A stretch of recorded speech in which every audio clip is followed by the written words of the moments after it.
Bizarre Brain Comics. Hello, my comic book friends, and welcome to Bizarre Brain Comics. I am Gary, your host, and this is where I like to take a look at some older comics, talk a little bit about the characters and creators, and examine the stories and the art. This time, we're going to take a little look at The Eternals, number 14 from 1977, Marvel Comics. It says here, when gods walk the earth, the Eternals face to face against the cosmic-powered Hulk. Okay, the Eternals are a race of fictional superpowered humanoids published in comics by Marvel Comics and created, written, and drawn by Jack Kirby. And the inks on this job was done by Mike Royer, who I've talked about a little bit about before. He was primary inker for Jack Kirby for several years, and prior to that, he was the primary inker for Russ Manning for several years on the Tarzan comic strip and on the Tarzan comic book at Gold Key.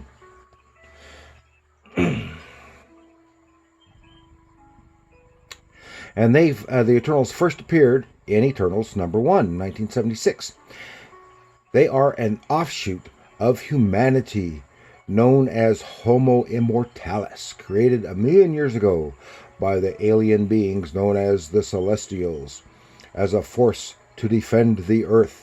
Their primary opponents are the Deviants, who are a threat to humanity and share a similar origin to the Eternals.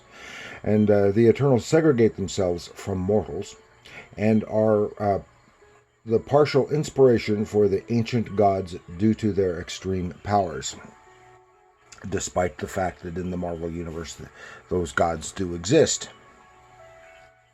Hence Thor, Odin, Heracles, and Zeus. That's why I said they're just partial inspiration. And this was done in the period in the 70s, right after Jack Kirby returned to Marvel after doing a few years at DC Comics. And he created the Eternals as a Marvel version of the New Gods, which he had done over there. And he was doing several different titles all at the same time. And these were in, and most of the projects that he worked on were kind of his own, outside. They didn't intermingle much at the time with the other Marvel properties. For example, Captain America was not at that time was not in the Avengers, working with the Avengers, and was basically a solo act with his partner, the Falcon, in having their own adventures. And same thing goes for the Black Panther, and then these others, and of course eventually got 2001 Space Odyssey, which evolved into Machine Man, and had what's his name, Devil Dinosaur, and all those things.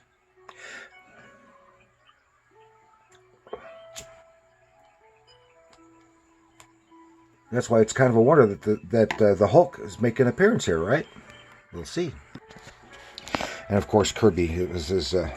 He was doing so much stuff, and he was so fast that that's kind of how here is his classic, what is considered the by many the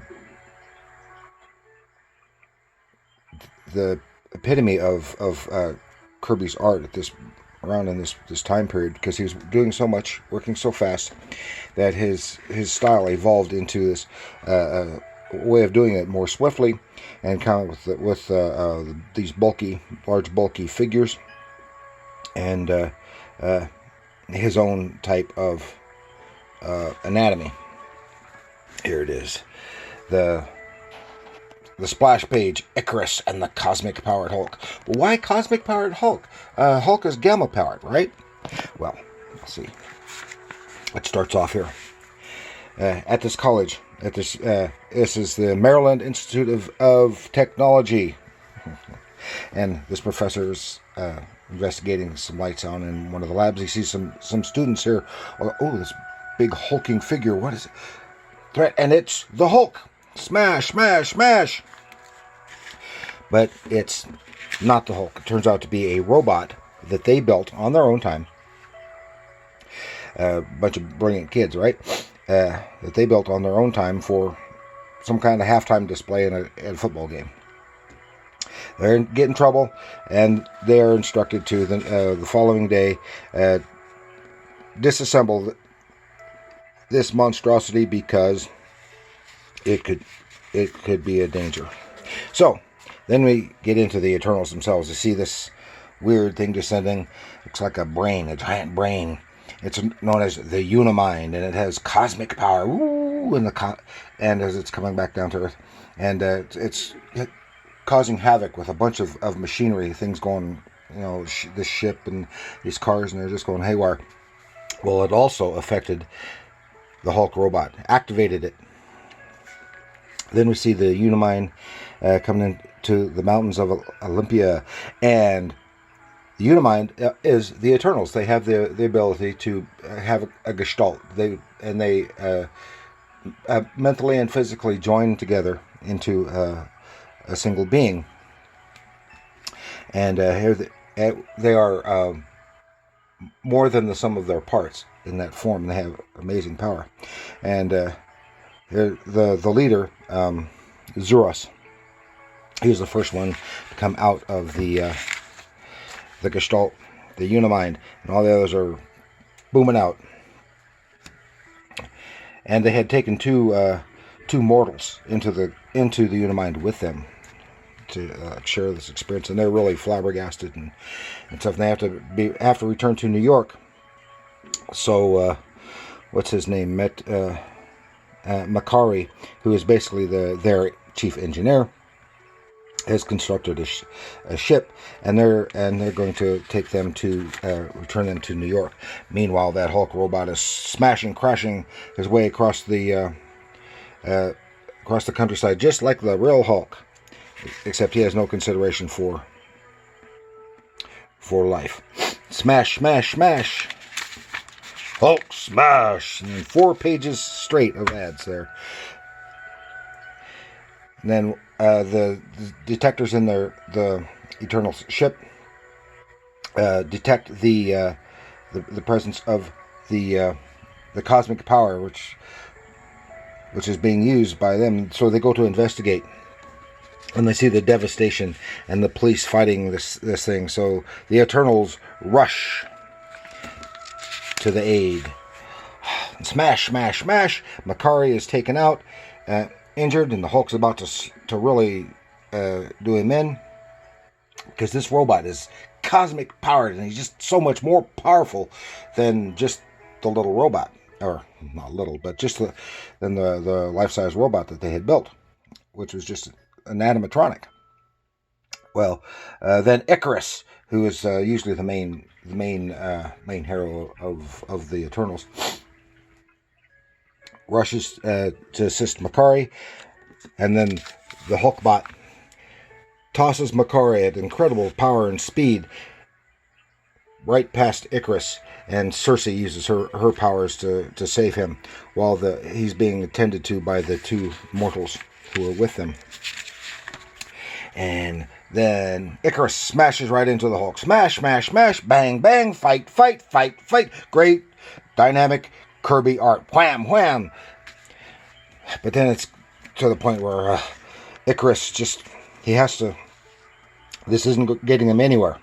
So he's going to have to draw on his inner power, using his ultimate power.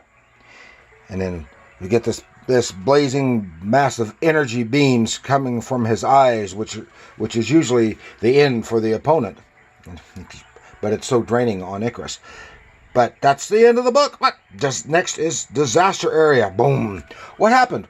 What happened?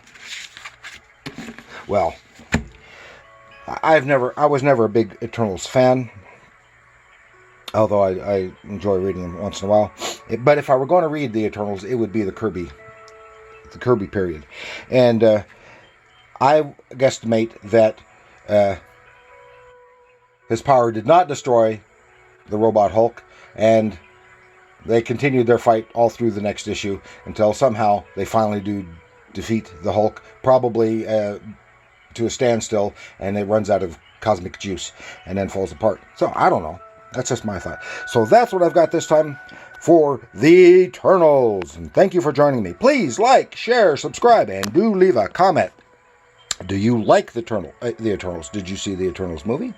And if you like the Eternals, which period do you like best? Kirby or after Kirby?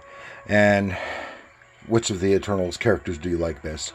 It's all a lot of good smashing fun. So leave those likes and leave those comments. And remember, comics are art.